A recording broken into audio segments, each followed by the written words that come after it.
Jakarta, Jumat sore. Langit mendung bergelayut rendah seperti selimut basah yang tak kunjung dicuci. Suasana kampus sudah sepi karena libur panjang mulai esok. Di sudut kantin fakultas, Ilham duduk dengan hoodie kelabu dan headphone menggantung di lehernya. Tangannya sibuk mengutak-atik notifikasi Instagram. Sebagian besar isinya pamer liburan teman-temannya. Ia menghela napas. Semester ini benar-benar menguras energi. Bukan hanya karena skripsi yang belum selesai, tapi karena rasa kosong yang makin hari makin membesar dalam dirinya. Rutinitas kuliah, tugas, rumah, laptop, semuanya terasa datar, hampa. Bro, terdengar suara dari belakang. Raka, teman sekelasnya yang terkenal santai, tapi aktif di komunitas alam, menyodorkan segelas kopi instan panas. Lu ngapain di kampus? Nggak pulang kampung? Ilham mengangkat bahu. Nggak mood. Di rumah juga sama aja. Raka tersenyum tipis, seperti sudah menyiapkan sesuatu. Ia duduk di seberangnya dan mengeluarkan selembar peta kusut. Di tengah peta itu, tertera sebuah nama yang asing. Gunung Bayangan. Gue Sarah sama Andi mau nanjak besok malam. Lo ikut yuk. Ilham menatap peta itu sebentar. Gunung Bayangan. Baru dengar. Gunung kecil yang gak banyak orang tahu. Jalurnya gak mainstream. Katanya sih pemandangan sunrise-nya gila banget. Lautan kabut, hutan cemara, sama matahari yang naik dari balik awan. Serius, Ham? Ini kesempatan lo buat lepas bentar dari segala tekanan hidup lo itu. Ilham tertawa kecil, tapi tawanya tidak tulus. Di satu sisi, ia penasaran. Di sisi lain, ia ragu. Aman gak sih? Gue belum pernah naik gunung. Tenang, kita naik rame-rame. Santai aja. Gue bawa 2 teman komunitas gue juga. Mereka udah sering muncak. Lagian ini bukan Semeru atau Rinjani yang ribet. Lo cuma perlu sepatu, jaket, sama nyali. Ilham terdiam lama. Di luar, hujan mulai turun. Pelan, deras. Pelan lagi. Seperti ragu untuk benar-benar jatuh. Lalu ia mengangguk. Dan saat itulah, sesuatu dari jauh ikut mengangguk bersamanya.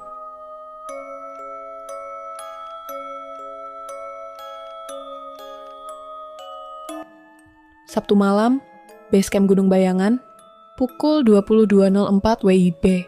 Perjalanan ke Basecamp ditempuh hampir 8 jam dari Jakarta. Mobil travel mereka melintasi desa-desa sunyi, hutan pinus yang seperti berdiri mematung di bawah bulan yang pucat, dan akhirnya sampai di sebuah bangunan kayu tua dengan pelang pudar, bertuliskan "Selamat datang di pos Gunung Bayangan". Angin dingin menyambut.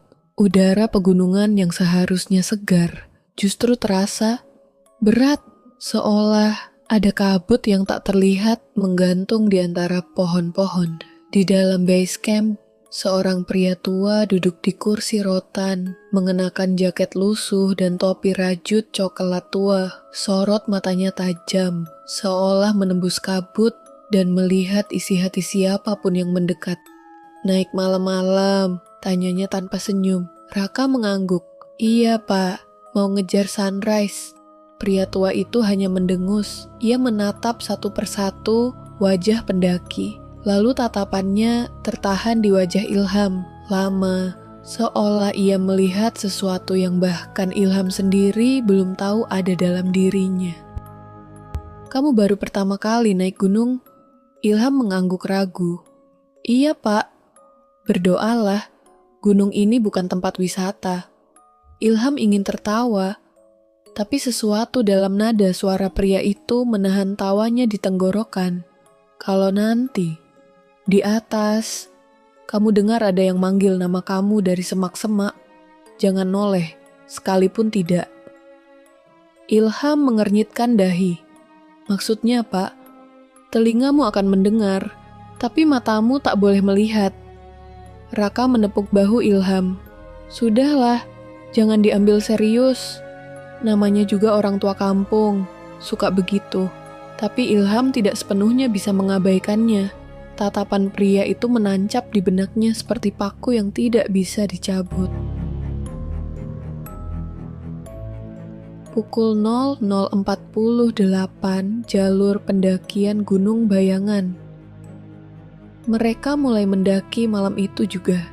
Jalurnya sempit, licin karena gerimis sore tadi. Lampu senter menyorot kabut tipis yang menggantung rendah di antara semak dan batang pohon. Suasana aneh, terlalu sunyi. Tidak ada suara serangga, tidak ada suara burung malam, hanya langkah kaki dan napas. Ilham tertinggal di belakang. Nafasnya terengah-engah. Setiap langkah terasa seperti membawa beban berlebih. Padahal baru 30 menit mendaki. Kuat nggak? Tanya Sarah dari depan. Bentar. Istirahat dulu. Sarah menyenderkan tubuhnya di pohon. Ini baru awal loh. Kita belum sampai pos 1. Ilham tertawa lelah. Gila, lo naik ginian tiap bulan. Raka menyahut dari depan. Nanti juga biasa. Yang penting jangan panik, jaga napas. Jangan lihat ke belakang kalau merasa ada yang ngikutin. Biasanya cuma halusinasi. Ilham menatapnya.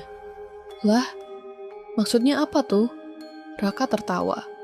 Tapi tawanya singkat, lalu diam, dan di detik yang sama, kabut mulai menebal. Seperti menyembunyikan sesuatu di antara gelap dan diam. Kabut makin turun, tebal dan berat. Seolah bukan uap air, melainkan kabar buruk yang menjelma menjadi udara. Ilham mulai merasa kepalanya berat. Bukan karena lelah, tapi ada rasa aneh di tengkuknya. Semacam perasaan diawasi.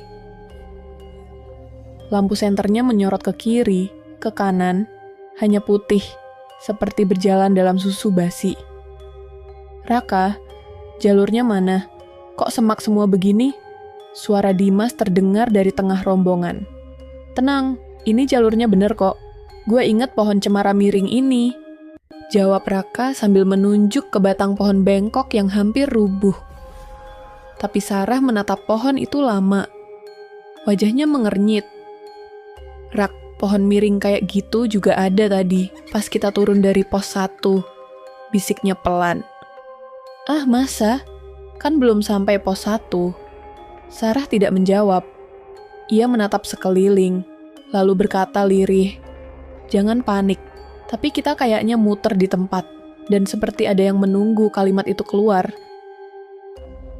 Angin tiba-tiba bertiup kencang. Angin malam gunung yang tidak biasa. Tidak sekadar dingin, tapi membawa suara "Sst." Ilham sontak berhenti melangkah. Tubuhnya menegang, matanya membelalak. Ada yang manggil nama gue barusan, bisiknya kaku. Andi tertawa. Luha-luham, itu mungkin suara angin.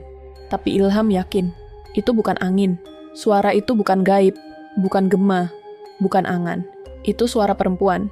Lembut, menyeret, dan jelas. Ilham, sini dulu. Ilham menoleh pelan ke kiri. Di sela-sela kabut, ia melihat siluet tubuh kecil berdiri di balik semak.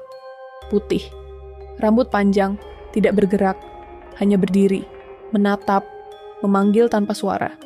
Dia seharusnya tidak melihat, tapi ia sudah melihat. Jangan lihat apa-apa. Fokus ke jalan. Suara Sarah membuyarkan lamunannya. Ilham cepat-cepat menoleh ke depan lagi. Jantungnya berdetak tak beraturan. Dia ingin lari, ingin kabur, ingin berteriak, tapi kakinya lemas. Raka, kita balik aja ya. Gua gak enak bro, sumpah. Gumamnya. Namun sebelum Raka bisa menjawab, Dimas tiba-tiba menunjuk ke satu arah. Tole mana? Rombongan membisu. Senter menyorot sekeliling. Tole, panggil Raka, hening. Lalu samar-samar dari balik kabut. Bro, gue di sini. Suara Tole, tapi pelan, jauh, dan anehnya dari arah bawah jurang kecil di sebelah kiri. Gue turun bentar ya, mungkin dia kepleset, ujar Dimas cepat-cepat. Sarah langsung menahan lengan Dimas. Jangan, suaranya datar banget. Bukan kayak Toleh. Namun Dimas nekat. Ia melangkah ke tepian jurang kecil itu, menyibak semak, sorotan senternya memantul ke bebatuan lembab, dan tiba-tiba, Toleh, itu lo ya. Dari kabut yang makin tebal, terdengar langkah kaki, seperti sesuatu atau seseorang berjalan di antara daun-daun gugur. Dan di saat itu, lampu senter Dimas mati. Pluk, gelap. Dimas, seru Raka. Tak ada jawaban, semua diam. Yang terdengar hanya napas mereka dan langkah dari balik kabut. Tapi langkah itu bukan lari, bukan langkah manusia panik. Itu langkah perlahan, santai, menikmati. Sarah mencengkeram lengan Ilham. Jangan bersuara, jangan panggil. Kita harus mundur. Tapi Ilham, entah kenapa, tiba-tiba merasa tubuhnya berat seperti ditarik ke arah semak. Kepalanya pusing, jantungnya berdetak terlalu cepat. Dan dalam setengah sadar, ia mendengar suara kecil, seperti bisikan dari balik gigi yang patah. Naiklah, lebih tinggi. Kami menunggu.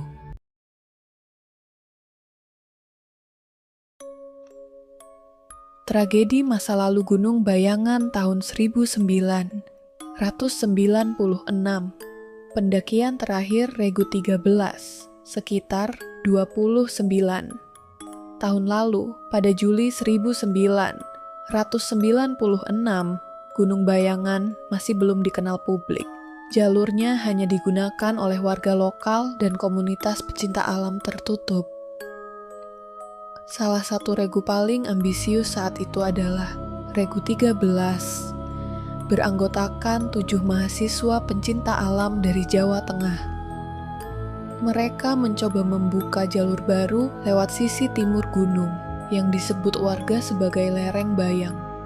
Karena kabut di sana selalu turun bahkan di siang hari. Warga desa di kaki gunung sudah memberi peringatan, jangan melangkah ke jalur timur saat bulan muda. Di sana bukan cuma kabut, tapi waktu bisa jadi tak linear. Tapi anak-anak muda itu, dengan semangat, kamera, dan ego, mengabaikan semua larangan. Mereka naik dan tak pernah turun. Tepatnya 4 orang dari 7 orang itu hilang tanpa jejak. Tenda ditemukan utuh di pos 3, makanan masih ada, tapi tidak ada tubuh. Tidak ada jejak kaki meninggalkan area. 3 orang yang berhasil kembali turun mengalami gangguan kejiwaan. Salah satunya bisu seumur hidup, satunya lagi menggambar terus-menerus sosok perempuan berbaju putih dengan wajah menghitam, dan 1 orang terakhir menghilang seminggu setelah pulang. Warga menyebut kejadian itu sebagai bayangan yang tertinggal. Karena orang-orang yang naik ke puncak pada malam bulan muda, katanya tak selalu pulang dalam wujud yang sama. 2 tahun setelah kejadian, seorang peneliti paranormal dan mistikus lokal menemukan sebuah buku catatan tertinggal di balik batu di punggungan gunung. Catatan itu milik salah satu anggota Regu 13. Ini salah satu kutipannya. Hari ketiga, kami naik lebih jauh, tapi suara aneh makin dekat. Dani bilang ia melihat perempuan memanggil di bawah tebing. Kami larang dia, tapi dia tetap jalan dan tak kembali. Setiap malam aku mendengar namaku dipanggil, tapi saat kulihat ke arah suara itu, tidak ada siapa-siapa. Hanya sosok berdiri, pucat, tak punya mata, tapi ia tersenyum. Apa yang sebenarnya terjadi? Menurut kepercayaan lokal yang tak tercatat dalam peta manapun, Gunung Bayangan bukan hanya gunung biasa, tapi tempat persinggahan bagi roh-roh penasaran yang terputus jalannya. Mereka mengambil orang yang naik tanpa izin batin, tanpa niat tulus, tanpa hormat, hanya sekadar konten atau ego. Terutama jika pendaki mendaki tanpa persiapan, mengejek larangan, atau tidak pernah pamit dengan sungguh-sungguh. Warga percaya bahwa para pendaki yang hilang tidak benar-benar mati. Mereka hidup di balik kabut, menjadi bayangan yang menunggu teman. Dan ketika mereka memanggil nama seseorang, itu bukan panggilan, tapi undangan. Ilham terduduk, lututnya lemas. Jantungnya seperti palu yang menghantam dadanya dari dalam. Udara begitu tipis, seolah paru-parunya menolak berfungsi. Sementara di sekelilingnya, kabut turun begitu pekat, seperti kabin kecil penuh asap. Langkah-langkah di belakang tadi sudah tak terdengar. Raka, Sarah, Andi, Dimas, semuanya lenyap. Ia memanggil. Sekali, 2 kali, 3 kali. Tak ada jawaban.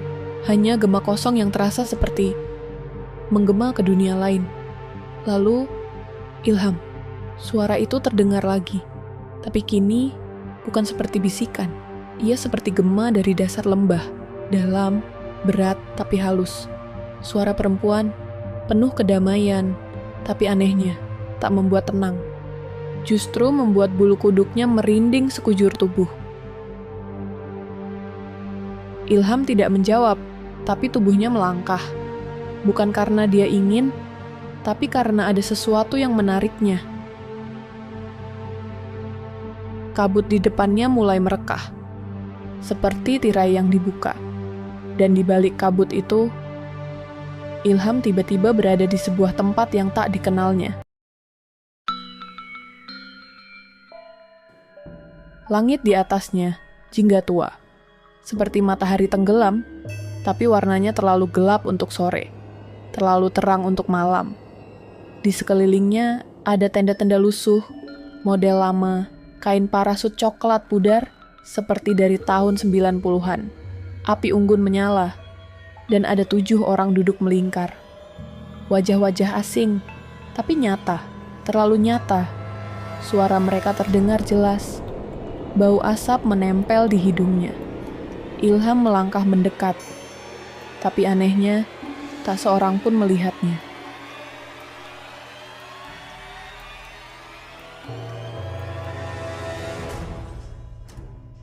Seorang pria berkacamata sedang mencatat di buku kecil. Seorang perempuan mengenakan buff leher warna hijau gelap. 2 orang tertawa sambil memanaskan air. Dan satu dari mereka, seorang cowok dengan topi kain, berkata, "Besok kita coba buka jalur ke timur," kata penduduk. Belum pernah ada yang muncak dari sisi itu. Perempuan itu menoleh cepat, wajahnya tegang. "Jangan, gua udah bilang, jalur timur itu dikeramatin. Katanya kalau naik pas bulan muda, suka ada bayangan yang ngikut."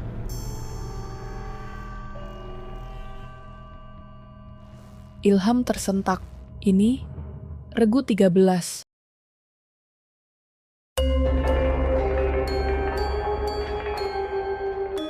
Dia tahu dari cerita yang tadi malam didengar dari penjaga base camp. Dan sekarang dia berdiri di antara mereka. Bukan hanya menonton, tapi merasakan. Ia bisa mencium kopi, merasakan hangatnya api unggun. Bahkan mendengar detak jantung salah satu dari mereka. "Tenang, Nur. Lo ini terlalu banyak dengar mitos," kata pemuda berkacamata itu. "Gunung ini butuh penjelajah, bukan penakut." Nur menghela napas. "Gue cuma gak mau ada yang hilang." Ilham tiba-tiba berpindah.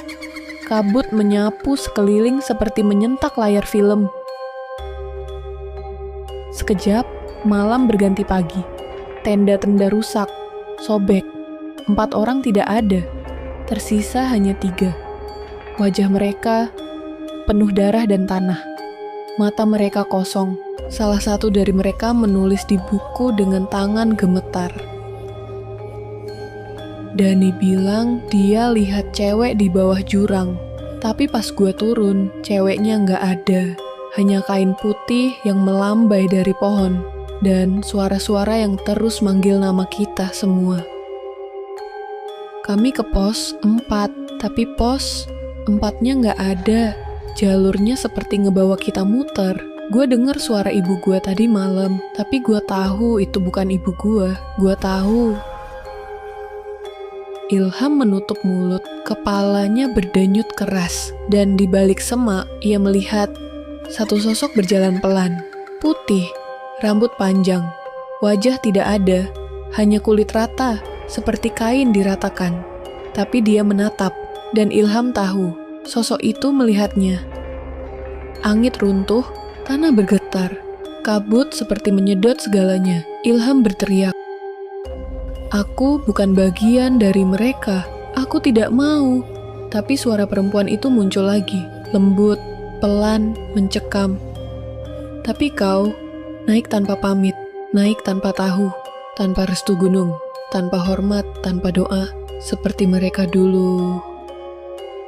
Lalu segalanya gelap. Ilham membuka matanya di tengah hutan. Senter Andi menyorot wajahnya. Raka dan Sarah menepuk-nepuk pipinya. "Bro, lu kenapa? Lu pingsan 2 jam, kami udah mau lapor ke SAR." Ilham hanya menatap kosong, karena ia tahu gunung sudah menunjukkan masa lalunya, dan itu artinya ia belum selesai dengan Ilham. Ilham berjalan paling belakang, langkahnya lambat, sorot matanya kosong. Mereka semua telah memutuskan untuk tidak melanjutkan pendakian ke puncak. Setelah Dimas menghilang dan Ilham pingsan selama 2 jam tanpa penjelasan, rombongan sepakat. Cukup, tak ada sunrise, tak ada konten Instagram, hanya ada keinginan untuk selamat.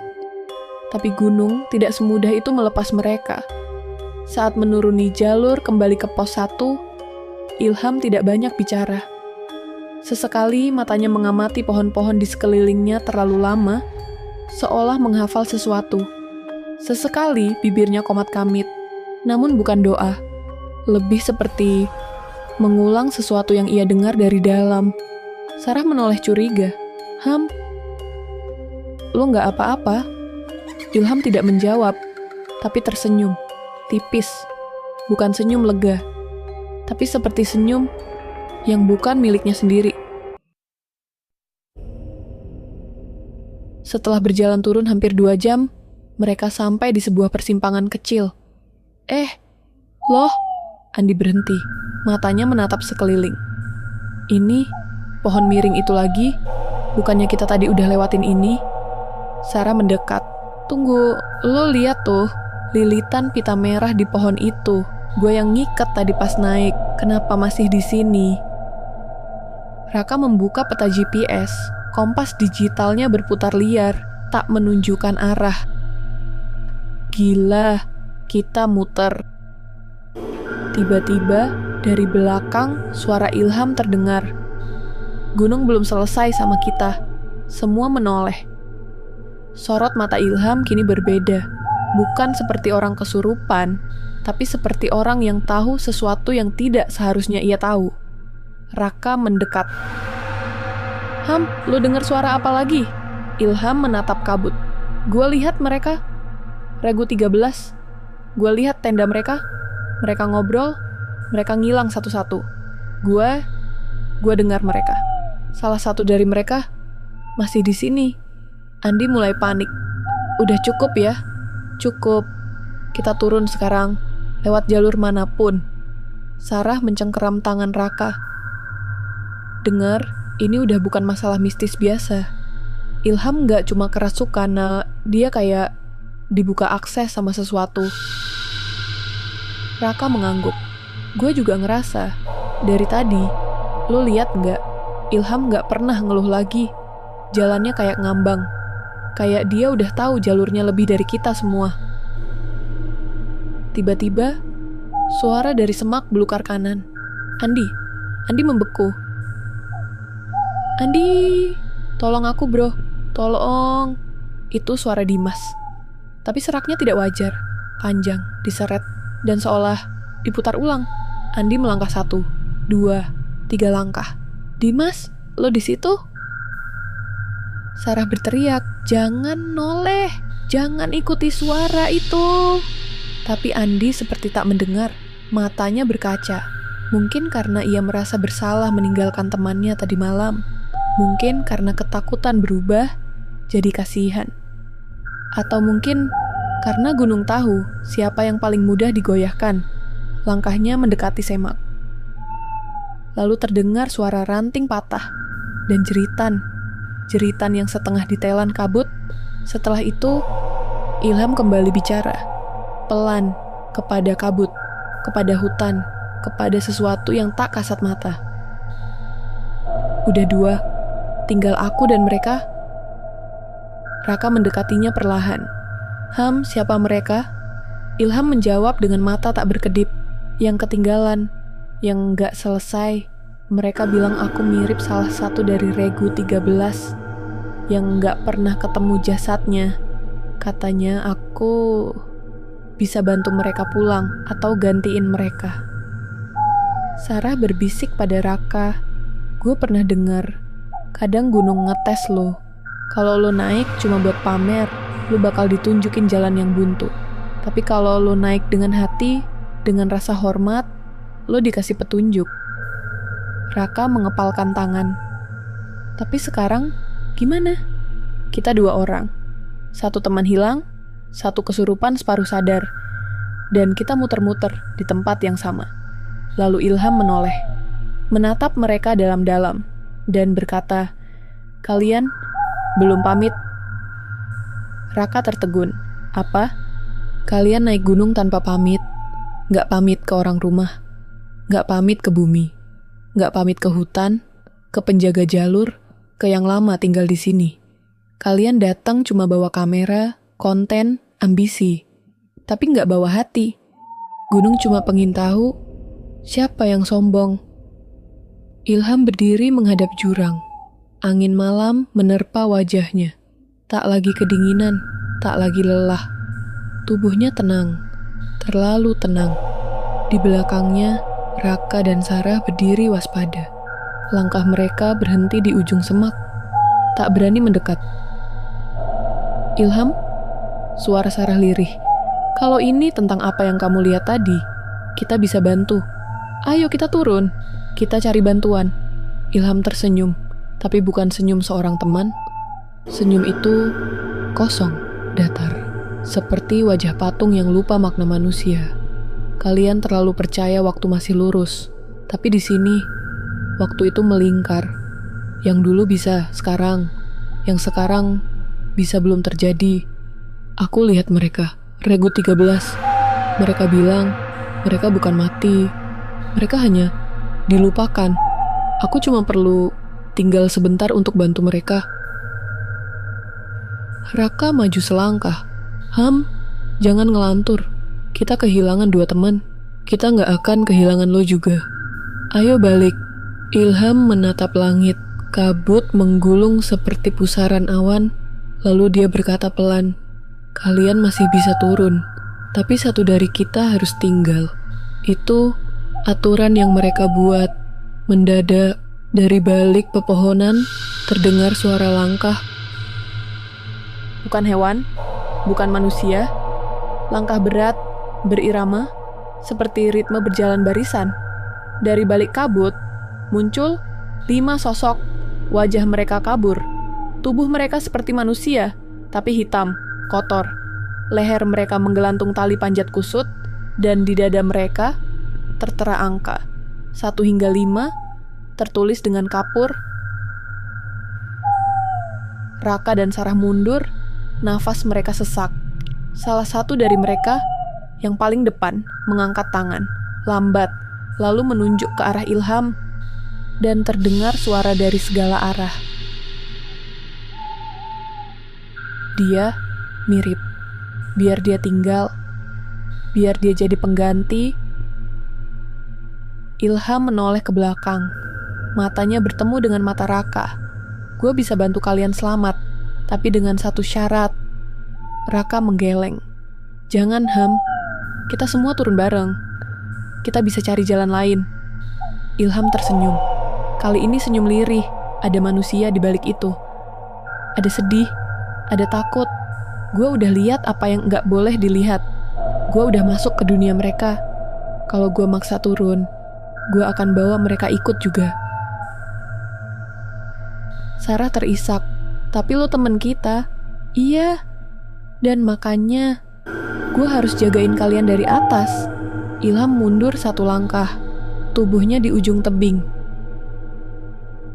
Angin menderu, langit menjerit petir, dan kabut menyelimuti semuanya. Lalu, jaga diri kalian, Ilham melompat. Raka dan Sarah terbangun di tenda darurat milik warga. Mereka ditemukan oleh relawan SAR, pingsan di dekat jalur pintu masuk. Anehnya, tidak ada kabut di pagi itu. Tidak ada tanda-tanda jalur aneh. Tidak ada jejak Ilham. Pencarian dilakukan 5 hari. Hasil nihil. Tapi di dekat batu besar, tempat Ilham terakhir berdiri, ditemukan sebuah buku catatan lusuh. Halaman terakhir bertuliskan tangan Ilham. Aku lihat wajah mereka semua. Mereka muda, penuh semangat, dan salah langkah. Tapi mereka bukan iblis. Mereka cuma ingin dikenang, ingin pulang. Aku akan jadi yang terakhir. Aku akan tutup pintunya. Kalau ada yang baca ini, jangan pernah naik gunung ini tanpa pamit, tanpa hati, dan tanpa hormat. Gunung tidak pernah memberi tanpa mengambil. Raka kini jadi pembicara tentang etika pendakian. Ia tak pernah mendaki lagi. Sarah menulis buku berjudul Bayangan Terakhir, yang sebagian hasil penjualannya didonasikan untuk keluarga pendaki hilang. Dan suatu malam, ketika Raka pulang dari acara seminar, ia menemukan secari kertas tergelincir di bawah pintu rumahnya. Kertas tua, kumal. Di sana hanya satu kalimat ditulis dengan tangan yang sangat dikenalnya. Gua jaga puncaknya. Lo jaga yang di bawah. Ilham